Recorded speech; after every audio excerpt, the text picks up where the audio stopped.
JDU के वरिष्ठ नेता पूर्व मंत्री नीरज कुमार जी हमारे साथ हैं। सर, क्या हो रहा है बिहार में? बेगूसराय में एक घटना हुई जिसको मणिपुर की तरह घटना बताया जा रहा है।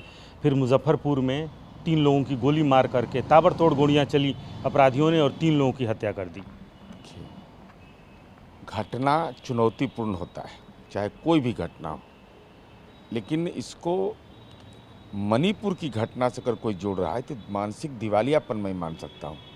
भाई वो एक जनजाति की समस्या है, वहाँ एक सामाजिक समस्या हो गई है। सेना के हस्तक्षेप के बाद भी, पुलिस के हस्तक्षेप के बाद भी स्थिति नियंत्रण में नहीं हो रहा है। लेकिन बेगूसराय की घटना जो है, जो प्रशासनिक पदाधिकारी ने बताया है, वो आपसी विवाद में, ज़मीन विवाद का मामला है। पूर्व में ऐसी घटनाओं में भी क्या बहुत तरह की रिपोर्टें आ रही हैं। जो बेगूसराय की घटना है, पुलिस ने अविलंब गिरफ्तारी भी सुनिश्चित किया। अविलंब ही सूचना पुलिस को मिली, तुरंत गिरफ्तारी किया। लेकिन ये कानून व्यवस्था के क्षेत्र में एक महत्वपूर्ण चुनौती है।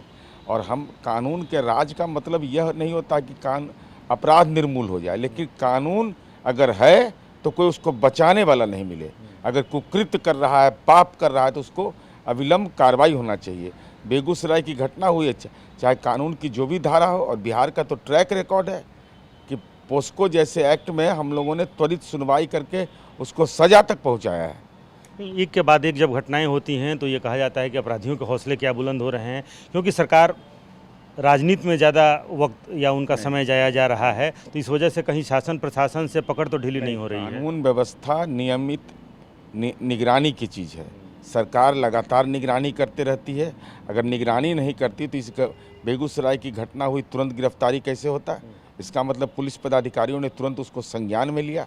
उसको यह नहीं देखा कि कौन व्यक्ति है नहीं है, तुरंत उसको गिरफ्तार करो और जो कार्रवाई करना है वो सुनिश्चित करो।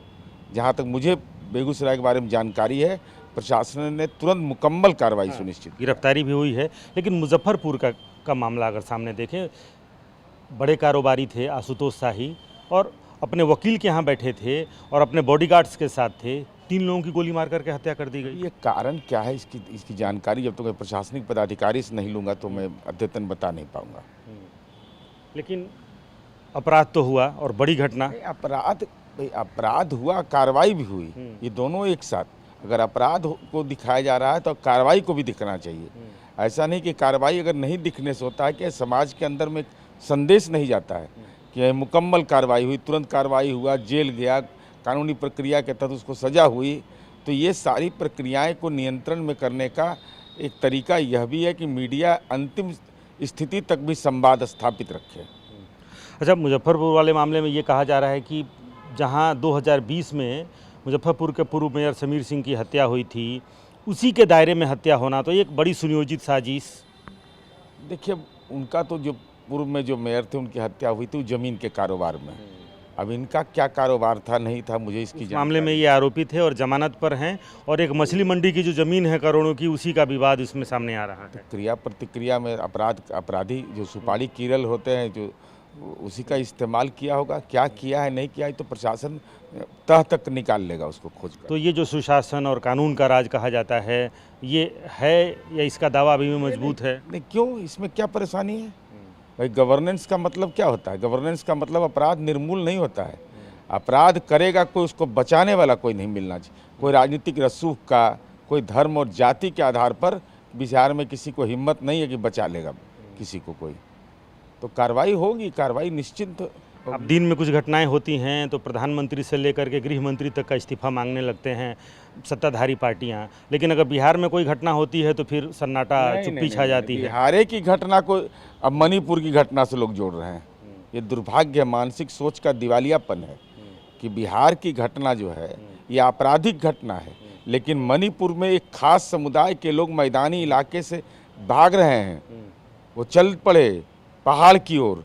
तो भाई ये तो ऐसी स्थिति है कि सामाजिक समस्या पैदा हो गई है। मणिपुर राष्ट्रीय सुरक्षा से जुड़ा हुआ मामला है। मणिपुर के अंदर में जो भी हमारा सैन्य बल है वो परेशान है, लोग परेशानी के हालत में हैं। अब उसको आप जोड़ दीजिएगा मध्य प्रदेश से, छत्तीसगढ़ से, दिल्ली से, तो ये तो दुर्भाग्य भाई, मानसिक सोच का। जहाँ तक मेरे व्यक्तिगत सोच है, मणिपुर की घटना एक जनजाति की समस्या है और वह एथनिक प्रॉब्लम के चलते देश के नेशनल सिक्योरिटी के लिए थ्रेट हो गया है। तो नेशनल सिक्योरिटी के थ्रेट की जो आपराधिक घटना हो और जिस ढंग की घटना हुई 72 दिन के बाद कोई वीडियो मिलता है, तो स्वाभाविक है प्रधानमंत्री जी से उम्मीद तो इतना ही करेगा लोग ना कि आप वहाँ जाएं।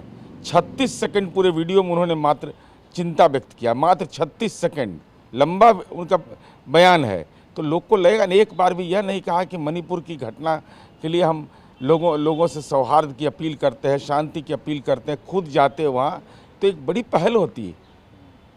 एक बड़ी पहल होती, लेकिन बिहार की एक घटना से उस घटना को जोड़ना, ये अपने आप में जेडीयू के जो नेता हैं उनको ये उचित नहीं लग रहा है। लेकिन दूसरी तरफ जब मुजफ्फरपुर की घटना है, उस मामले में बिहार में कानून का राज, और कानून के राज की परिकल्पना ये कि क्राइम के लेवल को जीरो करना संभव नहीं है, लेकिन कोई अगर घटना होती है तो उस पर त्वरित कार्रवाई हो, पुलिस प्रशासन उस पर रिएक्ट करे, ये अहम है। कैमरामैन कुणाल के साथ रुपेश कुमार, TV9।